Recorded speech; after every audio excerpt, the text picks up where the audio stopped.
কি যে সব থেকে যদি শত্রু হয় আমার জাতি, আমার গাদ্দার সব থেকে বেশি। কি বললাম? কে? আমার কাছে যদি ফোনে আপনাকে দেখায় আপনি অবাক হয়ে যাবেন। যে মানুষগুলোর নামগুলো দিয়ে মেসেজগুলো করেছে, যেটা সরাসরি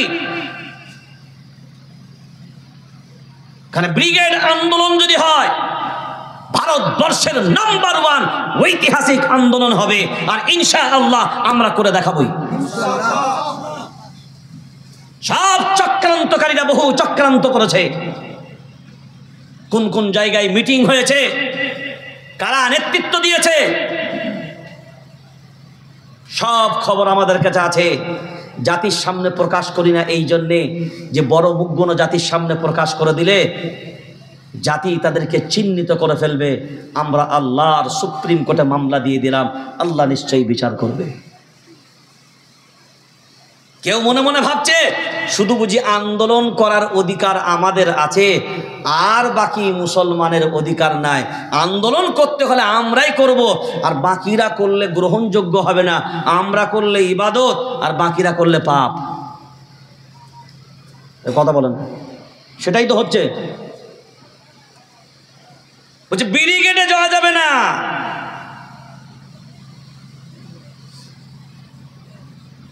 কারণ বলছে ওটা মুসলিম পার্সোনাল ল বোর্ডের ডাক, আমাদের তো ডাক না। জাতি তো এইখানেই শেষ হয়েছে, জাতি এইখানেই শেষ হয়েছে। আমার ডাক হলে যাবে আর বাকিদের ডাকে যাবে না, এ তো মুনাফিকের কাজ হবে। কথা বলেন, কারা এগুলো?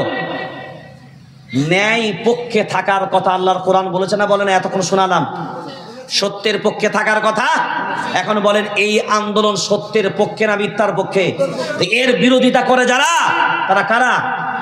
ঈমানওয়ালা, তারা ঈমানের দাবি করে তারা।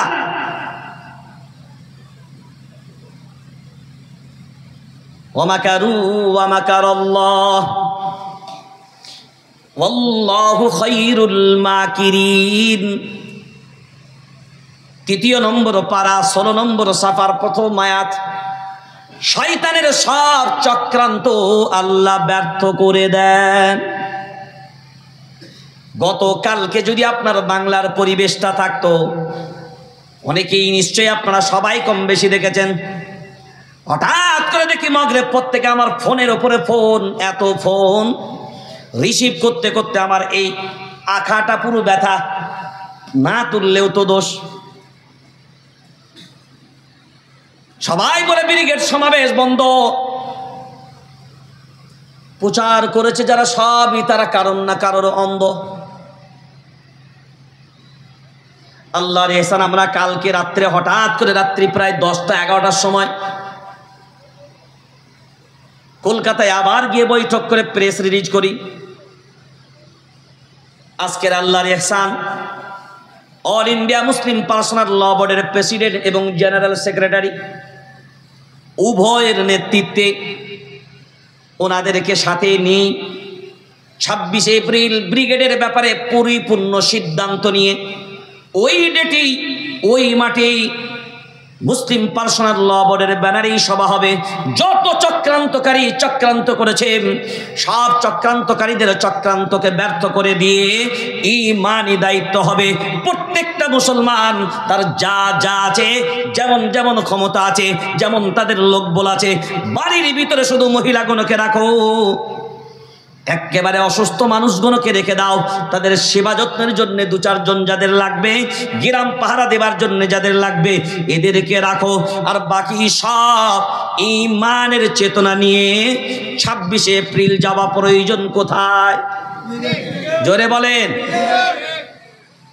আমরা জানি এখনো পর্যন্ত আবার নতুন করে বলছে যদি তো পুলিশে আটকায় তোদের বাঁচাবে কে? আমাদের ভিতর থেকে। হ্যাঁ বাবা, পুলিশ কেন আটকাবে?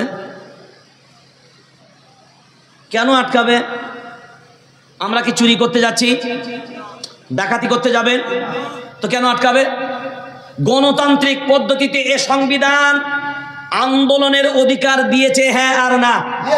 তো আন্দোলনের অধিকার যদি সংবিধান দিয়ে থাকে, সেই দেশের আইনের রক্ষকরা কি আপনাকে বাধা দেবে?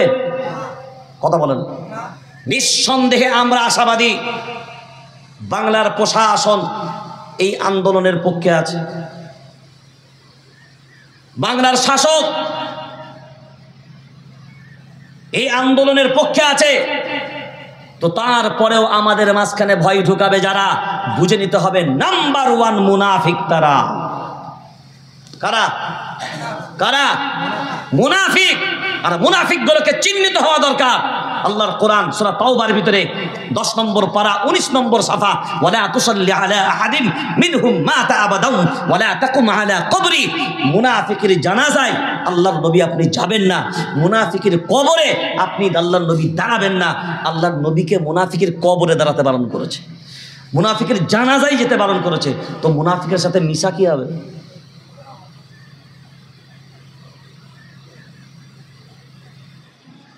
শত্রু বাইরে না, গাদ্দার বাইরে না, সব আমাদের ঘরের ভিতরে। যে প্রবাদ বাক্যে বানা ঘরের শত্রু বিভীষণ। আচ্ছা, আমাদের বাস্তবে এটা বলছি, আমাদের নিজেদের ভিতরে ইউনিটি নাই। সব থেকে বড় দুর্বলতা কোথায়? বক্তা কোথায়? কি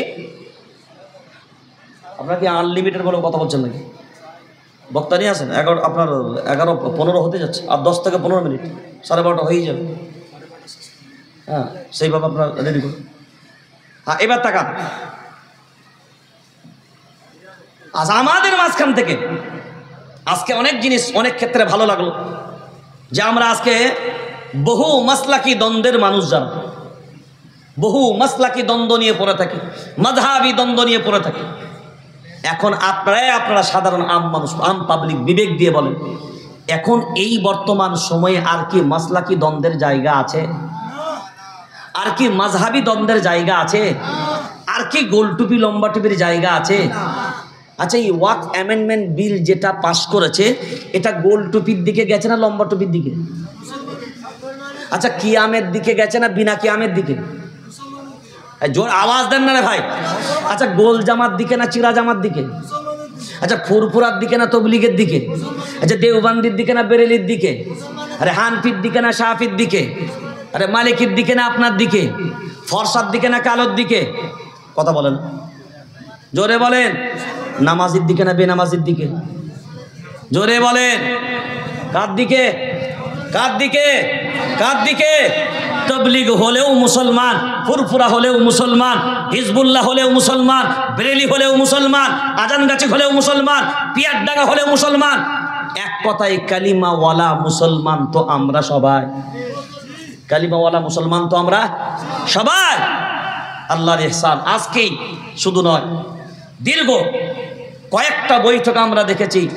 আল্লাহর ইহসান এই আন্দোলনকে সামনে রেখে ব্রিগেড মাঠ ঠিক কথায় একটা, কিন্তু বাংলার সমস্ত মাসলাকি দ্বন্দ্ব ভুলিয়ে, মাযহাবী দ্বন্দ্ব ভুলিয়ে সব মাথাগুলোকে মান তাওয়াদা লিল্লাহি রাফাআহুল্লাহ, আল্লাহর নবীর ওই হাদিসের আমলের অনুসারী বানিয়ে দিয়ে সবগুলোকে এক ছাতার তলায় নিয়ে এসছে। আলহামদুলিল্লাহ। আজকে আমি বলেই ফেলি মিডিয়ার সামনে, এই কথাগুলো প্রচার করলেও আমাদের ভিতরে ভ্রাতৃত্ব ভালোবাসা বাড়বে। আমরা বৈঠকে যাবার পূর্বে আমি বসে আছি রুমের ভিতরে, ফুরফুরার জমিনের কাসেম সিদ্দিকী ভাইজান তিনিও বসছিলেন, আরেকজন ভাইজান বসছিলেন। সঙ্গে সঙ্গে উনি চেয়ার ছেড়ে আমাকে বলছেন, বসেন ভাইজান। এই যে শ্রদ্ধা সম্মান একে অন্যের প্রতি, বসার পরে আনুষ্ঠানিক আলোচনা নয়,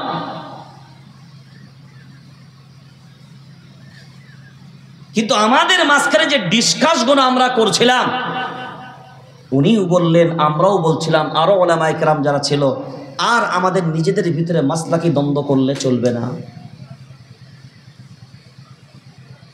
আমি দিল থেকে কৃতজ্ঞতা জানাই তাকে যে আজকে আমাদের ভিতরে এই চেতনাগুলো, মানসিকতাগুলো জাগ্রত হয়েছে, এবং আমরা সবাই ওখানে বসে থেকে আমরা একটা জিনিস অনুভব করলাম।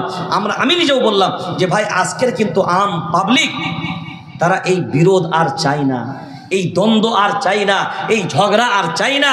এখন মুসলিম সমাজের পুরো মিল্লাত চায় সব ভুলো আর এক জায়গাতে একটাই দরজা খুলো। কিন্তু এর মাঝখানেও কিছু অহংকার এক হতে চাই না, কারণ এক হয়ে গেলে তার বরত্বটা আর পাবে না।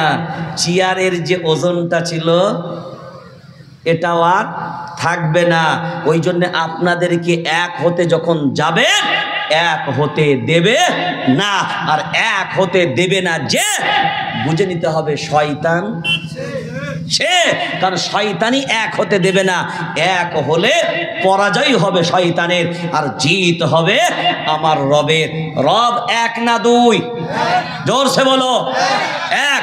নবী, কালিমা, ধর্ম, জাতি, উম্মত, বাইতুল্লাহ, সব তোমার এক। আর আমরা থাকবো সব, কথা বল, আমরা থাকবো সব ছন্ন ছাড়া না এক। যখন আমরা থাকবো এক, বিশ্বকে বলবো এবার আমাদের দিকে ভালো করে দেখ। আর আমার রব তখন বলবে, যখন হয়েছিস তোরা এক, ওয়ালা তানাযাউ ফাতাফশালু ওয়া তাযহাবা রিহুকুম ওয়াসবিরু, আর আমি আল্লাহ একতার পক্ষে আছি। সুবহানাল্লাহ বলা যাবে। আর একতা যেদিকে, বিজয় বিজয়। আজ ব্রিগেডের মাঠ যদি আমাদেরকে এক ছাতার তলায় নিয়ে আসতে পারে, ওদের চোখগুলো কোন দিকে ছিল, আজ যদি এরা এক জায়গায় হয়ে যায় তাহলে তো সমস্যা হবে। আমরা যে করে কমে খাচ্ছিলাম এইগুলো সব আমাদের পায়ে ধরে হুজুর হুজুর এগুলো আর, কারণ এরা যদি এক হয়ে যায় তখন তো আমাদেরকে আর কেউ চালাবে না। সেই জন্য আপনার ভিতরেই আপনার শত্রু আছে, চিহ্নিত হতে হবে ওইগুলোকে। আর জাতি তার জবাব দেবে, কারণ এ আন্দোলন মুসলিম পার্সোনাল লয়ের না, এ আন্দোলন জমিয়তুল আইম্মা ওয়াল উলামার না, এ আন্দোলন জমিয়তের না, এ আন্দোলন ফুরফুরার না, এ আন্দোলন তাবলীগের না, এ আন্দোলন কোন মাসলাকের নয়, এ আন্দোলন কোন সিলসিলার নয়। এ আন্দোলন হলো ভারতবর্ষের আপামর জনতার, পুরো জাতির আন্দোলন। নারে তাকবীর, নারে তাকবীর। কারণ এ আইন জাতির বিরুদ্ধে গেছে, এ আইন দেশের বিরুদ্ধে গেছে, এ আইন সংবিধানের বিরুদ্ধে গেছে। সেজন্য আমরা যদি এক হয়ে থাকতে পারি আর একতার বন্ধনকে যদি মজবুত করতে পারি, তো আল্লাহর ইহসান আগামীতেও যা কিছু আসবে, আমরা যদি এক থাকি ইনশাআল্লাহ এগুলোকে প্রতিরোধ করার, প্রতিহত করার ক্ষমতা ইনশাআল্লাহ আমাদের একতার ভিতরে আছে না নাই? জোরে বলেন ইনশাআল্লাহ। দোয়া করেন। আমরা আস্তে আস্তে ভাবনা চিন্তা করছি যে আস্তে আস্তে এই সমস্ত জিনিস, প্রথম কথা আমার বক্তব্য আজকেও ছিল,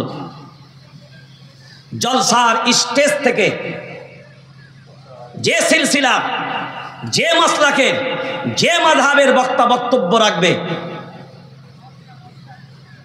কাউকে টোন টিটকিরি মেরে কারোর বিরুদ্ধচরণ করে আপনি আপনার যে মাসলাকের উপরে থাকেন আপনি চলুন, কোরআন সুন্নাহর উপরে বয়ান হবে। কিন্তু কে কিয়াম করে কে কিয়াম করে না, তাকে আপনি আপনার স্টেজ পেয়েছেন, আপনি তার মতো করে তাকে ধুয়ে দিলেন, সে তার মতো করে তাকে ধুয়ে দিল। আমার মনে হচ্ছে এই সিস্টেমটা এবার বন্ধ হওয়া উচিত। আপনাদের কি মনে হয়? এই মাহফিল থেকে এটা আর হবে না, এটা বন্ধ হওয়া উচিত। তোমার মাথার টুপিটা গোল হবে না, লম্বা টুপি তোমার সুন্নাত, গোল লম্বা ওটা আল্লাহ বুঝে নেবে, তোমাকে বোঝার দরকার নেই। কথা বোঝেন না? কারণ আমরা যখন বক্তারা যারা এগুলো করে, এগুলোকে আমি খুব ঘৃণার চোখে দেখি। কারণ মানুষের ভিতরে, মুসলিম মিল্লাতের ভিতরে ফাটাল ধরাই যারা, এদের থেকে ফিতনাবাজ আর কে হতে পারে? এদের থেকে ফিতনাবাজ। আপনারা নামাজ পড়েন এখানে, জামাতে নামাজ পড়েন তো? জামাতে যখন দাঁড়ান মাঝখানে এক বিদ্যা করে ফাঁক রাখতে বলেছে না? কথা বলে না এরা কেন? তুমি গরিব হও আর দুঃখী হও, ধনী হও আর বড়লোক হও, রাজা হও আর ফকির হও, জামাতে যখন দাঁড়াবে কাতারে এমন দেবেন মাঝখানে যেন কোনো গ্যাপ না দেখা যাবে। কিসের জন্যে? কিসের জন্যে?